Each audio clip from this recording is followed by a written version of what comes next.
Hey Guru Nation, welcome back to theclinicaltrialsguru.com. Thank you very much for joining. Make sure you subscribe, make sure you like, all that stuff. Send me questions, Dan at theclinicaltrialsguru.com.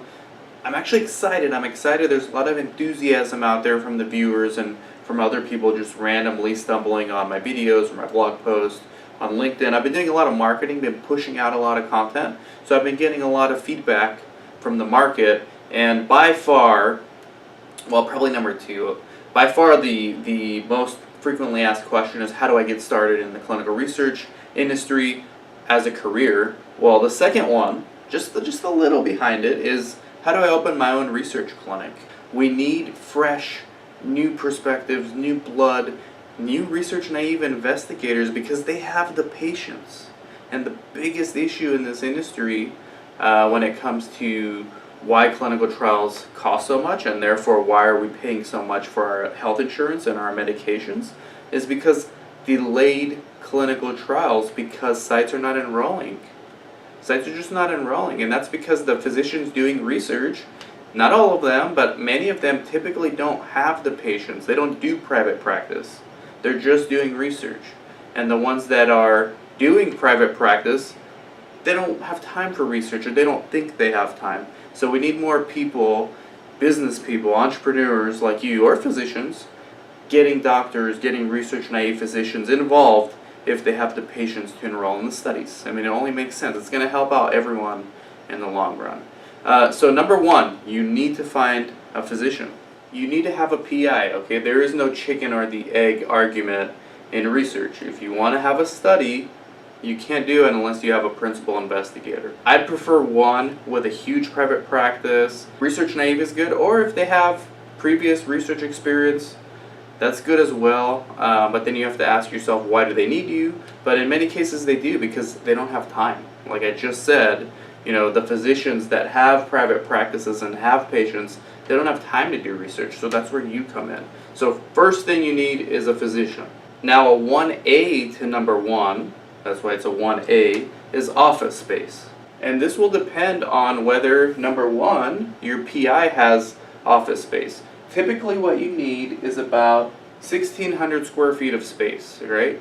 You need a double locked medication room that could go in the study coordinator's room as long as it's locked and there's a locked cabinet in there and it's temperature controlled and limited access. You need a room for vital signs, which hopefully your PI's office has, and then you need a room for monitors. And then you'll need a centrifuge and at least a sink at bare minimum, someplace with running water so that you can process labs. That's it. 1,600 square feet is what you need. Now, if you're sharing the space with your physician's private practice, they probably have 1,600 square feet, but then the issue is which rooms can you share? Which rooms is it just not feasible to share ever? And then you need to make your decision about whether you need to rent your own space or not. Second thing you need, now you need a study. If I were you, I would try to get a couple of studies your first year. So get a study, go on clinicaltrials.gov.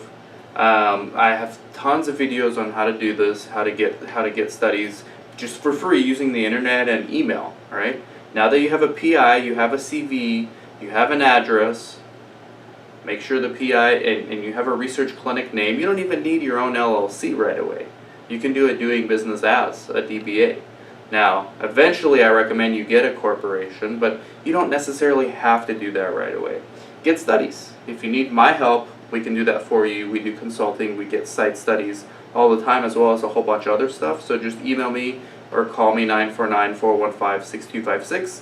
Studies. You can't do anything without studies. So it's great you have a PI, but now you need studies. So in your first year, I would want to get between 4 to 5 studies. And again, just an average ballpark number, each study, if you're enrolling patients, which is number 3, patients. If you're enrolling patients in each study, you get on average $100,000 a year gross revenue. Again, very much ballpark, sometimes a lot more, sometimes a lot less.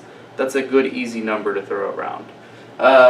So, what does that mean? 4 to 5 studies, $100K on average per study.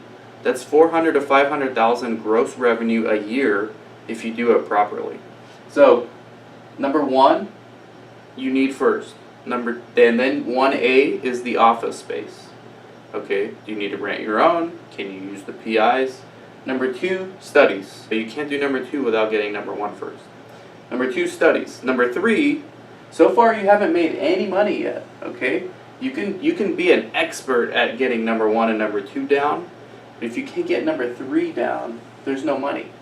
You're not making money. So you need to make sure you get the patients into your studies, and if that means recruiting sub-investigators, sub-Is, from your PI's colleagues to help you recruit patients, then do that. Do what you need to do.